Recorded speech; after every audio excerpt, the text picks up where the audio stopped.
This is an interesting, did you know? Lindsey Buckingham of Fleetwood Mac turned down a chance to write the theme song for Ghostbusters, which Ray Parker Jr. ended up doing, which became a huge hit.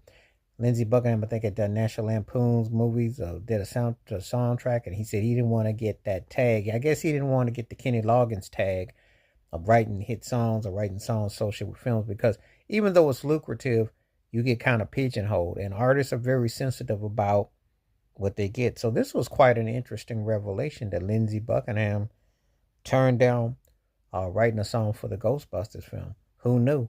Would it have meant a difference?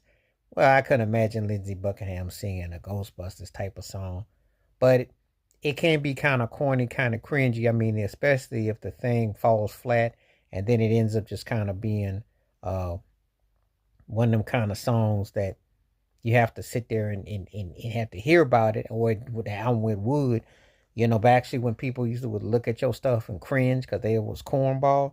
So that's an interesting tidbit that he was offered. Lindsey Buckingham, then of Fleetwood Mac, was offered that.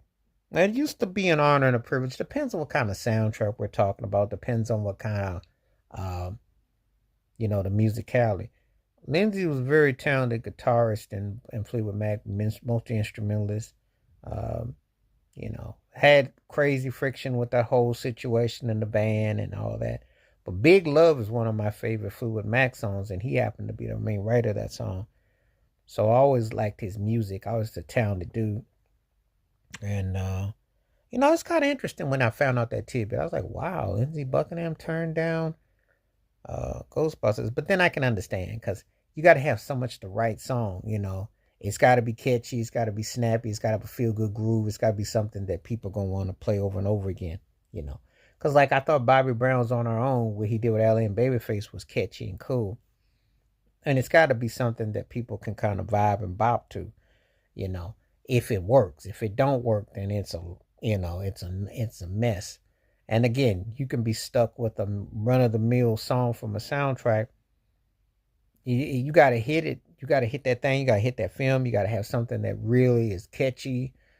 Uh, that's what it was like back then. It was very competitive with the soundtrack world because you had to have a song that people could get into, were ready to do it, and feel it.